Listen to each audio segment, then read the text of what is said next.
Alright, Othello Boucher of the C&O show here, sandwiched between two hip-hop legends. I got Vinnie Pat, no homo. I got Ill Bill and Vinnie Pat here who have combined forces to create the Heavy Metal Kings. Now you guys have been on tour for about a week and a half. I know you've done it multiple times, you've been on tour plenty of times. How's this one gone so far for you? It's good, man. I mean, we've known each other for so long that we knew it would just come together, you know, that way. But it's been a lot of fun, man. It's been like most fun I've had on tour in a really long time. It's just been me, Clips, and Bill bugging out. You know what I'm saying? So we were on the West Coast for a couple weeks and came home a couple days, you know, let's see the fam, and now we're back at it again. It's been great. Now I know you're from Philly and you're from New York. New York and Philly aside. I'm not just from New York, I'm from Brooklyn. There's a difference. Gotta clarify. Brooklyn is a brand, so you have to properly clarify the brand.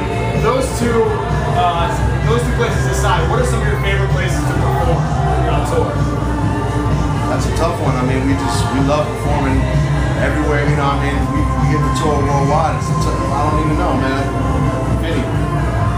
Yeah, I mean, LA is great. Scandinavia is great. I mean, it's not really anywhere that we are like, yo, this is awful. If you asked me like 10 years ago, I'd say Amsterdam. But yeah, you're over that? Yeah, I'm over it. Yeah, you get over a lot of things. Like, you know, there's a glamour involved in certain things, and when you get to where we had to make a record, knowing each other so many years, it's like, where is it comfortable? Where are the kids the best? Not like, where's the drugs and girls? It's you know what I'm saying? People got families now, so it's like. Now, I always think about this whenever I hear about, you know, musicians on tour. This is one of my friends. He's a producer, the guy filming.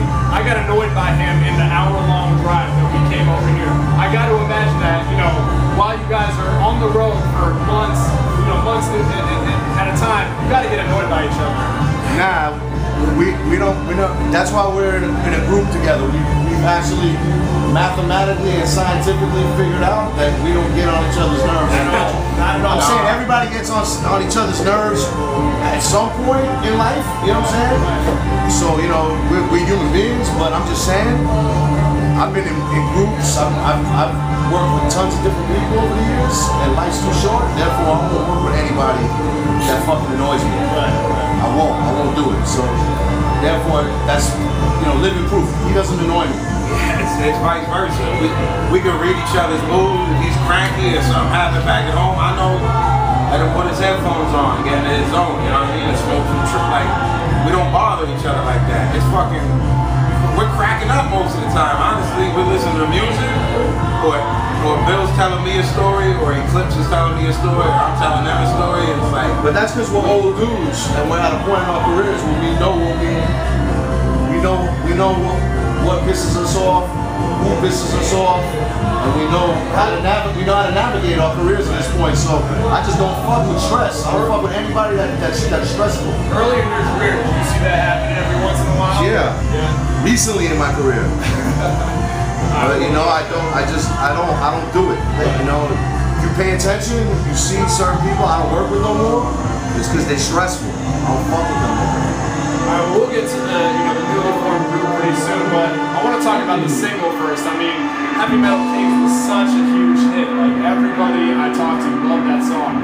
I talked to a lot of artists, and they tell me that, you know, when they're making the music, they can't really tell if it's going to be as popular as they think, because they want to wait till they get the reception. Sure. Was it the same thing apply for you? Yeah, I understand that logic. I mean, like, me and Bill had worked each other before. I was like, oh, this is a good beat. You like this beat? He was like, yeah, this beat's hot. And then we did the record, and then we're like, oh, well, this record's great. Let's shoot a video. It's snowball, but it wasn't calculated. You know what I mean? It's like we're not really calculated dudes that way. Neither one of us when we make shit. It's like this beat's great. Yo, you fuck with this beat? Of course. Our taste is similar. It's synergy, man. You know what I'm saying? So no, we didn't know that. Yeah, I agree. I mean, we make the music that we like, and you know, to get the response that we've been getting off of this album is a great thing. But we didn't really know what the people were gonna think. We just knew that we loved the record. You know what I'm saying? But it's like unanimous. It's kind of crazy. People are really responding well to this record. Now, how did you? I want to go back to the record. How did you decide that you wanted to involve Ill Bill on such a hot track like that? How did you make the decision? We already knew it. Yeah, that wasn't the first thing we've done together. We've already been working together before that. Yeah, we have been touring. You know, we were going on 10 years of being. You know, we did the Wolf before that. Yeah. We did a joint. Well, you did a joint on some box records. Like we already been working on music together even before that joint. So it was kind of obvious. Yeah, the wheels was in motion, and we were already hanging out and touring together. Adventures and Jedi years ago. So it's like, again, to reiterate, it's like not calculated with us. We're just friends, you know. Say, how's wifey? How's your daughter? Like, it ain't always about music. That joint, in fact, the Heavy Metal Kings joint was recorded like pretty much around the same time as Bullet Never Lies. Yeah. On my record, so it was just more or less, we knew that we wanted to be on each other's records. Yeah. So it was just like, boom, you do Heavy Metal Kings for my record, and vice versa. And we did Bullet Never Lies. Okay, well, fast forward to 5 years from now. That was 06. How did you guys come to this point? 5 years later, you say, hey, that track was so hot, maybe we should make a whole entire album. It took 5 years to clear the schedule and pick the beats and record the album. Yeah, when we did the song, we were in Brooklyn, where Bill's from, like doing the video, just in between takes, like, yo, it would be crazy. We did a whole record. That's 5 years ago, you know what I mean? But, Bill's had 2 solo out record with Muggs, La Coca. I had my stuff. So, it's not this thing that we did, like, yo, let's just do this. It's on some, it's just finding the time. It's just finding the time to do it, and if you pay attention to it, between us doing that Heavy Metal Kings record, me and Vin collectively have put out like 10 albums. 8, 9, 10 albums. Yeah, at least. And now boom, it's Heavy Metal Kings. It's like the 10th album since then, you know what I mean? Well, when I listen to both of you guys' music, I'm a fan of both of you guys, but one thing I noticed is that, you're aggressive and pretty violent with your lyrics, but one thing I would say is you're probably a little more hardcore than Naz is. Would you say that style sort of seeped into your verses and your lyrics and sort of influenced you on this album? I just think Bill's a great rapper. I don't think of him as hardcore. I don't mean to label you or anything like that. No, I mean, it's just so much different stuff is called hardcore that's whack. Right. To me, that's why I don't really like that terminology, just because there's a lot of whack motherfuckers that get called hardcore. If you mean that my shit is on some horror movie shit, that I got verses that are on some horror movie shit, yeah, I definitely do. I love that kind of shit, but I wouldn't just do that style over and over and over again. I get too bored if I did that. So there's an aspect of my style that's on some horror movie shit. You want to say it's hardcore or whatever, whatever. Like I saw you guys do a music video. Yeah, that was like a scene I saw. Yeah, that's some heavy metal. That's some Norwegian metal shit. That's like a Norwegian black metal video. You know what I mean? Like more than anything, if you pay attention to groups like Mayhem and shit like that, Emperor, it looks like an Emperor video. Okay. All right. Yeah, we've had kids hit us up and be like, that's the most metal video in 10 years, including metal videos. Including heavy metal videos, that's the most heavy metal video. Okay, well the new album's out, it came out April 5th. Who were some cool artists that you guys got to work with in this album? We work with each other, man. Yeah. And if it ain't fam, they ain't on the record. Sabat, Read the Lost Cause, Crip, You and Slane. That's it. Those are just homies. Like if you look at our text log, that's who we text with. Those are the homies. You know what I mean? Like, is that how it comes together? That's how it did on this record. On this record, yeah, it was more or less. We didn't want to have to reach. You know what I mean? Yeah, we could have just been me and Vinnie. Yeah, we thought what we was doing was incredible enough. But we were like, we don't,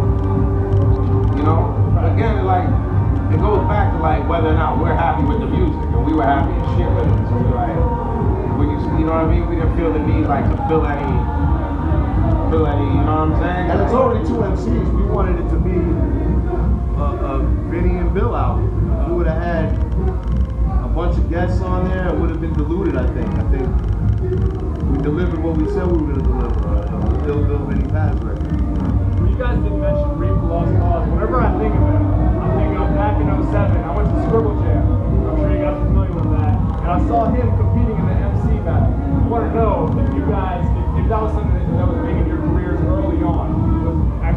before there was organized battles. We used to battle on street corners in Bed-Stuy and Harlem. Yeah, I never knew anything about an organized battle. Like, all that organized shit with the buzzer and all that shit, we was done with battling by the time that came in. You know, I was already 10 years deep making albums. So I never really got involved, and I've judged a bunch of those battles. I was judging C-Ray's Walls and Immortal Technique, battling in those types of Rocksteady battles and shit like that. Me, Farrell Monch, and a bunch of other people used to judge those battles. You know, this is going back 12, 13 years ago. So you guys, I mean, I've been around for 30 years. So is that something that you're not really into? The formalized? Nah, I'm not. It's not me. It's not. If I was 18, maybe. 39. I'll be 39 in July. Yeah, I mean, I don't even know enough about what you're talking about. Comment. I don't even know what it is. Like, it's just there's a battle. I mean, yo, I'm familiar. Soulcon ripping people's fucking heads off. That's the homie. Yeah. He kills it. Iron Solomon, Nap Hoffa, all these dudes. I'm saying it's nasty. You just gotta stay out of it now. I mean, these dudes is all 20 years younger than me. It's not my scene. At the end of the day, I'm like, can you make good songs and good records? Right. Battlers, I mean, you know, I don't know a person who only battled that's got a Rolls Royce and a crib. So it's, you know, I don't know. I'm not dissing no one word. You got to come up that way.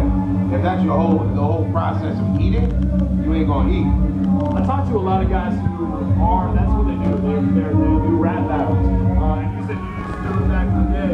Well, I used to battle like 20 dudes in a row. Right. Yeah, it wasn't as like formal and, you know. Nah, it was just more of like a competition thing, an MC thing. Right. You know, no music, just either somebody beatboxing or acapella or whatever.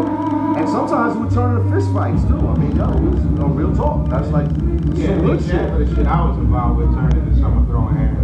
At least. Or worse. You know. Well, what I wanted to get to is, okay, so you got all these guys who are, like you mentioned, Soulcon, who are trying to come up in the rap game. Maybe they're doing it via battle raps. Maybe they're just dropping their, you know, albums on iTunes. What advice would you give to upcoming rappers who are trying to, you know, make it to the next level? Just keep doing exactly what you're doing. Do you. Figure out how to market yourself. Figure out who your audience is. And then I'll see you in 15 years from now. And we'll look at your legacy. Just keep doing it. Don't think about it. Just do it.